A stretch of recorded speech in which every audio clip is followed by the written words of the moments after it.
હું નિમિષા ભાવસાર મારી YouTube channel રૂડુ રસોડુંમાં આપ સૌનું સ્વાગત કરું છું.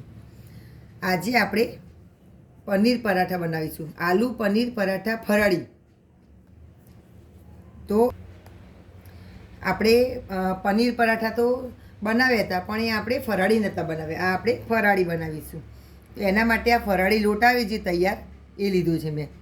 તમે ગમે તે દુકાનમાં જશો ત્યાં સ્વામિનારાયણનો ફરાળી લોટ તમને મળશે પેકેટ. પછી ચીલી ફ્લેક્સ લેવાના, અને જો લાલ મરચું ના ખાતા હોય તો લીલું મરચું પણ નાખી શકાય, પણ ચીલી ફ્લેક્સનો ટેસ્ટ સારો આવે પનીર જોડે. આ ફુદીનો અને કોથમીર કટરમાં ક્રશ કરીને કાં તો ઝીણા સમારી લેવાના. આ તેલ, આ સિંધો મીઠું, અને આ બટાકા બાફેલા લેવાના, અને આ પનીર. હવે આપણે પરાઠાનો લોટ બાંધીશું. તો અહીંયા મેં 2 વાટકી જેટલો ફરાળી લોટ લીધો છે. તો સ્વાદ અનુસાર આપણે સિંધો મીઠું નાખીશું. પછી 2 ચમચા જેટલું તેલ, થોડા ક્રિસ્પી અને ઓછા બને એટલા માટે. હવે આને પહેલાં મોઈ લઈશું. તેલ અને મીઠું નાખી અને લોટને બરાબર મિક્સ કરી લેવાનો. બધા લોટના કણે કણમાં જો તેલનું મોયણ જાય ને તો પરાઠા એકદમ ક્રિસ્પી સરસ બને. આ આપણું આવી રીતે થોડુંક મુઠ્ઠી પડતું મોણ કરવાનું. આમ મુઠ્ઠી વાળો તો આવી રીતે થોડી મુઠ્ઠી વળાવવી જોઈએ. એકદમ બહુ લચપચે નહીં, પૂરીમાં આપણે નાખીએ એ રીતનું. હવે સ્વાદ અનુસાર ઘરમાં તીખું ખવાતું એ પ્રમાણે ચીલી ફ્લેક્સ અત્યારે મેં 1 ચમચી જેટલા નાખ્યા છે. પછી આ પુદીના અને કોથમીરને જે આપણે કટરમાં કરી હતી એ પેસ્ટ એકદમ ઝીણી નહીં કરવાની, થોડો ખાવામાં ક્રંચ આવે એવી રીતે કટરમાં કરવાનું, કારણ તો ઝીણું ઝીણું સમારી લેવાનું. હવે આ બટાકા છે બાફેલા, એને આપણે હાથેથી કરીશું તો ગઠ્ઠા રહેશે, એટલે આવી રીતે છીણી લઈ અને આવી રીતે છીણી લેવાના. આ આપણા બટાકા સરસ છીણાઈ ગયા. હવે આને આપણે સરસ પરાઠાની જેમ લોટ બાંધવાનો. જો બટાકામાં લગભગ લોટ બંધાઈ જ જાય, ના બંધાય તો થોડુંક પાણી લેવાનું.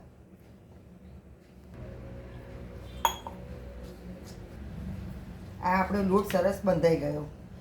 લગભગ બટાકામાં જ બંધાઈ જાય તો થોડુંક મેં 2 થી 3 ચમચી જેટલું પાણી લીધું, અને થોડો મસળશો ને એમ લોટ અંદર ઉમેરાશે. જો તમે પહેલાં તમે નથી બંધાયું સમજીને પાણી લેશો તો ઢીલો થઈ જશે. એટલે પાણી એકદમ ઓછું નાખવાનું. પહેલાં લોટ બરાબર બટાકા જોડે મસળવાનો, પછી એમ લાગે કે નહીં બંધાય તો જ થોડુંક પાણી નાખવાનું. સેજ તેલ લઈ અને આવી રીતે લોટ ટૂંપી લેવાનો. અને આને જો તમે રેસ્ટ આપશો તો બટાકાના લીધે ઢીલો થઈ જશે, એટલે તમે લોટ બાંધીને તરત કરવાનું. જુઓ એકદમ સરસ સોફ્ટ આપણે પરોઠાનો લોટ તૈયાર. હવે આપણે પરોઠા બનાવીશું. હવે આપણે આવી રીતે માપનો લોહો લઈ અને આપણે થોડું અટામણ લેવાનું ફરાળી લોટનું.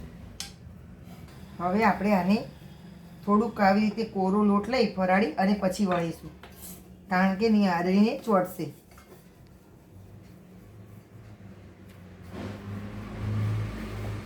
બહુ પતલો નહીં, થોડોક રોટલીથી થોડુંક જાડું એવું વણવાનું. હવે આ વણાઈ ગયું. હવે આપણે પનીર છીણી લઈશું વચ્ચે. તમને જેમ ભાવતું હોય વધારે ઓછું એ રીતે લઈ શકાય. હવે આને છૂટું ગોઠવી અને સ્ક્વેર પેક કરી લઈશું આપણે. તમારે ગોળ કરવો તો ગોળ. આ આપણું તૈયાર. હવે ફરીથી થોડોક લોટ લઈ અને હળવા હાથે વણી લઈશું.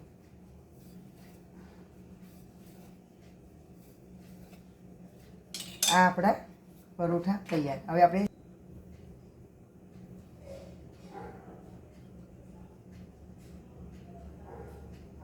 થોડુંક પ્રેસ કરવાનું એટલે સરસ થઈ જાય. હવે આને આપણે હળવા હાથે વણી લઈશું.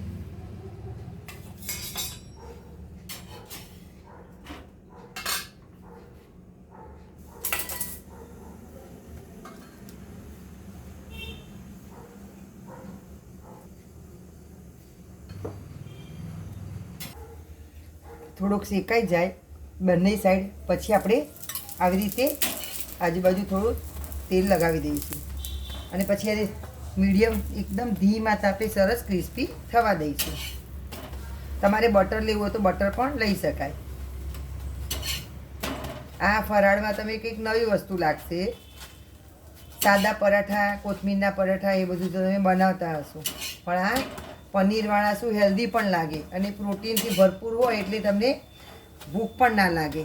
આવા તમે 2-3 પરાઠા ખાધા હોય તો આખો દિવસ તમારો નીકળી જાય. જે લોકોને જીમ કરતા હોય અને એને પ્રોટીનની જરૂર હોય અને એને ઉપવાસ હોય તો આ વસ્તુ એના માટે બહુ જ સરસ છે. આ પરોઠો આપણો શેકાઈ ગયો. હવે આપણે બીજો લઈ લઈશું.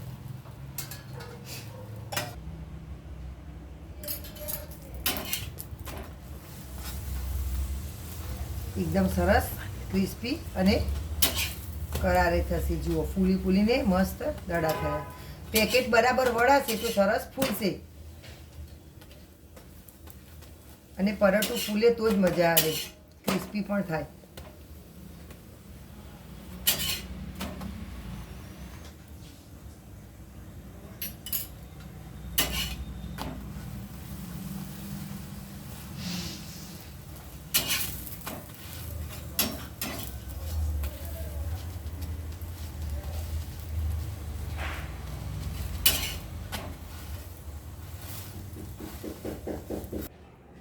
આ આપણા ફરાળી આલુ પનીર પરાઠા તૈયાર. એ દહીં જોડે પણ સરસ લાગે, ચા જોડે પણ સરસ લાગે ને એકલા પણ સરસ લાગે. આ ફરાળીમાં તમને બહુ જ હેલ્ધી અને પેટ ભરાય એવી વસ્તુ છે, તો તમે ચોક્કસ બનાવજો. મારી આ વાનગી પસંદ આવી હોય તો મારી ચેનલને સબસ્ક્રાઈબ કરશો, બેલ આઇકોન પર પ્રેસ કરશો અને તમારા ફ્રેન્ડ સાથે શેર કરવાનું ભૂલતા નહીં અને બનાવી અને કોમેન્ટ કરશો મને. સબસ્ક્રાઈબ કરો, એની બાજુમાં બેલ આઇકોન હશે એ પ્રેસ કરશો તો તમને મારી વાનગી જેવી આવશે એવી તમને સૌપ્રથમ જોવા મળશે.